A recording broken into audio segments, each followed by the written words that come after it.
अस्सलाम वालेकुम मेरे प्यारे बहनों और भाइयों। इस्लामी तारीख़ के दिलचस्प वाक़यात में से एक वाक़या हज़रत यूनुस नबी का है, जिनको एक 2 हैकल व्हेल मछली ने निकल लिया।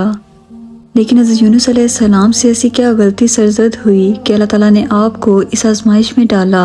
आइए जानते हैं। दोस्तों, हज़रत यूनुस अलैहिस्सलाम का ज़माना तकरीबन 700 से 800 क़ब्ल मसीह का बताया जाता है। आप हज़रत इब्राहीम अलैहिस्सलाम की नस्ल से थे। रवायात में मिलता है कि आप यूसुफ अलैहिस्सलाम के छोटे भाई बिन्यामीन की औलाद से थे। कुरान पाक में आपका नाम यूनुस जबकि तौरात में आपका नाम जोना बताया गया है। आपके वालिद का नाम मता बिन शता था। हज़रत यूनुस अलैहिस्सलाम को आशूरिया में नबी बनाकर भेजा गया। आशूरी बनी इसराइल की नस्ल से ताल्लुक़ रखते थे। बख्त नसर के हमले के वक्त आशूरी ही यरूशलेम में आबाद थे, जिनको ग़ुलाम बनाकर बाबुल यानी इराक़ में लाया गया। हज़रत यूनुस अलैहिस्सलाम के ज़माने में इराक़ में दरियाए दजला के किनारे नैनवा नामी एक छोटी सी बस्ती आबाद थी। इसी बस्ती में आबाद अशूरियों की हिदायत के लिए अल्लाह ताला ने हज़रत यूनुस अलैहिस्सलाम को नबी बनाकर भेजा। आप 28 साल के थे जब आपको नबूवत अता की गई। नैनवा के लोग बुत परस्ती और कुफ्र शिर्क के अंदर मुब्तला थे।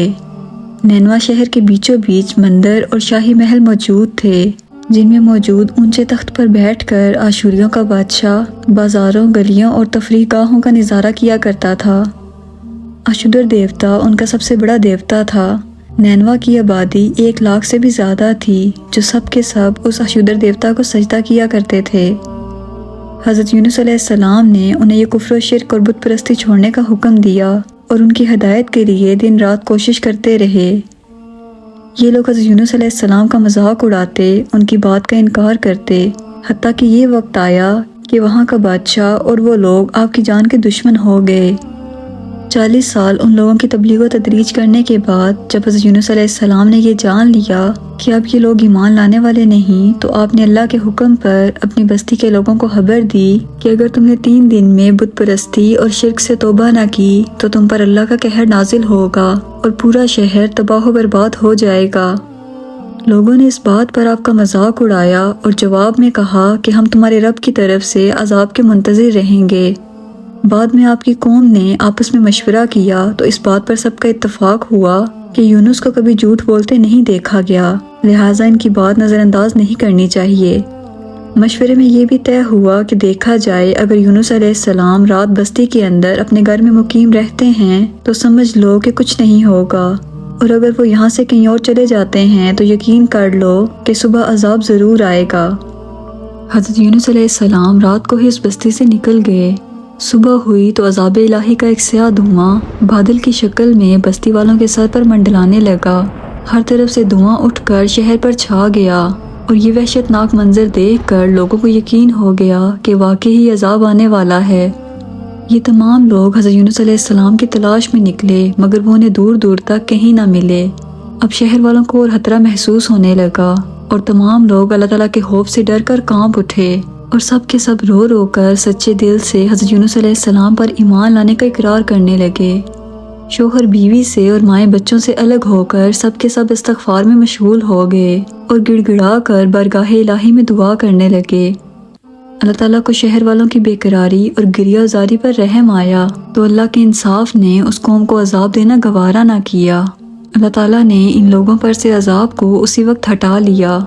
ऐसे तमाम लोग अपनी बस्ती में वापस आकर अमन चैन के साथ रहने लगे, जिसके बारे में अल्लाह ताला इरशाद फरमाते हैं, चुनाचे कोई बस्ती ईमान ना लाई कि ईमान लाना इसको नाफे होता सिवाय यूनुस अलैहिस्सलाम की कौम के। जबकि वो ईमान लाए तो हमने रसवाई के अजाब को दुनियावी ज़िंदगी में इन पर से टाल दिया और इनको एक ख़ास वक्त तक के लिए ज़िंदगी से फ़ायदा उठाने का मौका दिया। जब यूनुस अलैहिस्सलाम फरात के किनारे पहुँचे तो एक कश्ती को मुसाफिरों से भरा हुआ पाया। आप कश्ती में सवार हो गए और कश्ती ने अपना सफ़र शुरू किया। सारा दिन कश्ती समंदर में आराम से चलती रही। अचानक समंदर में ऊंची ऊंची लहरें उठने लगीं और इस कदर तेज़ समंदरी तूफान शुरू हुआ कि कश्ती पानी में डोलने लगी। लोगों ने अपना साजो सामान समंदर में फेंक दिया कि कश्ती का बोझ कम हो जाए, लेकिन कश्ती का बोझ फिर भी कम ना हुआ। अहले कश्ती ने अपने अकीदे के मुताबिक कहा कि ऐसा मालूम होता है कि इस कश्ती में कोई गुलाम अपने आका से भागा हुआ है। जब तक इस शख्स को इस कश्ती से अलग ना किया जाएगा निजात मुश्किल है। یونس علیہ السلام نے سنا تو ان کو تنبیہ ہوا کہ اللہ کو میرا نینوا سے وحی کا انتظار کیے بغیر اس طرح چلے آنا پسند نہ آیا اور یہ میری آزمائش کے آثار ہیں۔ دراصل حضرت یونس علیہ السلام اپنی قوم سے ناراض ہو کر چلے گئے تھے، مگر انہیں وہاں سے نکلنے کا حکم نہیں دیا گیا تھا۔ وہ عذاب کی اطلاع دینے کے بعد اللہ کی اجازت کے بغیر اپنا علاقہ چھوڑ گئے تھے۔ یہ سوچ کر انہوں نے اہل کشتی سے فرمایا کہ میں ہی وہ غلام ہوں جو اپنے آقا سے بھاگا ہوا ہوں۔ لہٰذا 3 مرتبہ قرآن اندازی کی گئی اور تینوں مرتبہ حضرت یونس علیہ السلام کا نام نکلا۔ تب مجبور ہو کر ان لوگوں نے حضرت یونس علیہ السلام کو دریا میں ڈال دیا۔ اس وقت اللہ نے ایک بڑی مچھلی کو حکم دیا کہ انہیں نگل لو، یہ تمہاری غذا نہیں ہے، اس لیے ان کے جسم پر کوئی تکلیف نہیں ہونی چاہیے۔ مچھلی نے حضرت یونس علیہ السلام کو اپنے پیٹ میں نگل لیا۔ یونس علیہ السلام نے جب مچھلی کے پیٹ میں خود کو زندہ پایا تو وہیں کھڑے ہو کر نماز شروع کر دی اور بارگاہ الہی میں عرض کی کہ اے پروردگار، میں نے تیرے لیے اس جگہ مسجد بنائی جہاں کوئی اور نہ پہنچا ہوگا۔ آپ نے اپنی ندامت کا اظہار کیا کہ میں وحی الہی کا انتظار کیے بغیر اور اللہ سے اجازت لیے بغیر امت سے ناراض ہو کر بستی سے نکل آیا۔ حضرت یونس علیہ السلام پر 3 اندھیرے اکٹھے ہو گئے تھے، رات کا اندھیرا، سمندر کا اندھیرا اور مچھلی کے پیٹ کا اندھیرا۔ آپ نے ان اندھیروں میں یہ کلمات کہے، اللہ تیرے سوا کوئی معبود نہیں، تو یکتا ہے، میں تیری پاکی بیان کرتا ہوں، بے شک میں اپنے نفس پر خود ہی ظلم کرنے والا ہوں۔ دوستو، روایات کے مطابق اگر یونس علیہ السلام یہ تسبیح نہ کہتے تو قیامت تک مچھلی کے پیٹ میں رہتے۔ رسول اللہ صلی اللہ علیہ وسلم نے فرمایا کہ جب یونس علیہ السلام نے یہ دعا کی تو یہ کلمات عرش کے گرد گھومنے لگے۔ فرشتے کہنے لگے کہ یہ آواز کہیں بہت دور سے آ رہی ہے، لیکن کان اس آواز سے پہلے آشنا ضرور ہیں اور آواز بہت ہی کمزور ہے۔ اللہ تعالیٰ نے حضرت یونس علیہ السلام کی درد بھری آواز کو سنا تو فرشتوں سے فرمایا، کیا تم اس آواز کو نہیں پہچانتے؟ انہوں نے کہا نہیں۔ فرمایا، یہ میرے بندے یونس کی آواز ہے۔ فرشتوں نے کہا، یہ وہی یونس ہے جس کے پاک عمل قبول شدہ ہر روز تیری طرف آتے تھے۔ اے اللہ، مصیبت کے وقت اس پر رحم کر۔ تو اس وقت اللہ نے مچھلی کو حکم دیا کہ وہ آپ کو بغیر کسی تکلیف کے سمندر کے کنارے اگل دے۔ روایات کے مطابق یونس علیہ السلام 40 روز تک اس مچھلی کے پیٹ میں رہے۔ مچھلی کے پیٹ میں رہنے کی وجہ سے آپ کا جسم ایسا ہو گیا تھا جیسا کہ پرندہ کا پیدا شدہ بچہ جس کا جسم نرم ہوتا ہے اور جسم پر بال تک موجود نہ تھے۔ غرض یہ کہ حضرت یونس علیہ السلام بہت ہی کمزور اور ناتواں حالت میں خشکی پر ڈال دیے گئے تھے۔ اس کے بعد اللہ تعالیٰ نے سمندر کے کنارے پر ایک بیلدار درخت اگایا۔ روایات کے مطابق وہ کدو کا پودا تھا جس کے ذریعے حضرت یونس علیہ السلام پر سایہ ہو گیا۔ پھر اللہ تعالیٰ نے ایک جنگلی بکری حضرت یونس علیہ السلام کی طرف بھیجی جو زمین کی گھاس اور جڑی بوٹیاں کھاتی تھی اور صبح و شام آپ کو دودھ پلاتی تھی، یہاں تک کہ آپ تندرست ہو گئے۔ جب آپ صحت یاب ہوئے تو آپ اپنی قوم میں واپس آئے اور اب کی بار آپ کی قوم آپ سے نہایت محبت اور احترام سے پیش آئی اور آپ پر ایمان لانے کا اظہار کیا۔ حضرت یونس علیہ السلام اسی بیلدار درخت کے سائے میں جھونپڑی بنا کر رہنے لگے تھے۔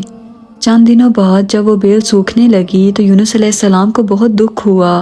تب اللہ تعالیٰ نے وحی کے ذریعے حضرت یونس علیہ السلام کو مخاطب کیا اور فرمایا، اے یونس، تم اس بیل کے سوکھنے پر کتنے دکھ کا اظہار کر رہے ہو جو کہ ایک حقیر سی چیز ہے، لیکن تم نے یہ نہیں سوچا کہ نینوا کی 1 لاکھ سے زیادہ آبادی جس میں انسان اور جانور بھی شامل ہیں، اس کو ہلاک کر دینے میں کیا ہم کو کوئی ناگواری نہیں ہوگی؟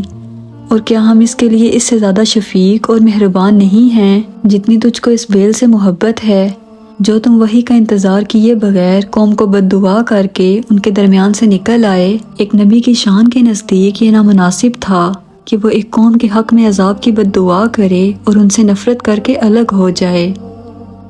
دوستو، رسول خدا صلی اللہ علیہ وسلم نے فرمایا کہ یونس علیہ السلام کی کہی گئی دعا یعنی کہ آیت کریمہ اگر کوئی بھی شخص ان کلمات کے ساتھ اپنے رب سے دعا کرے تو وہ اس دعا کو قبول فرمائے گا۔ آپ صلی اللہ علیہ وسلم کدو کو بھی بے حد پسند فرماتے تھے اور فرماتے تھے کہ یہ میرے بھائی یونس کا درخت ہے۔ دوستو، اس کہانی سے ہمیں یہ سبق ملتا ہے کہ ہمیں کسی بھی حال میں اللہ کی رحمت سے مایوس نہیں ہونا چاہیے اور نہ ہی ہدایت کے معاملے میں اپنی ذات پر بھروسہ کرنا چاہیے، کیونکہ ہدایت دینے والی ذات صرف اللہ کی ہے۔ دوستوں مجھے امید ہے آج کی ویڈیو آپ کو کافی انفارمیٹیو لگی ہوگی۔ اگر آپ کو ویڈیو پسند آئی ہو تو اسے اپنے دوستوں کے ساتھ ضرور شیئر کیجیے گا اور میرے چینل کو سبسکرائب کیجیے گا۔ ملتے ہیں اگلی ویڈیو میں۔ اللہ حافظ۔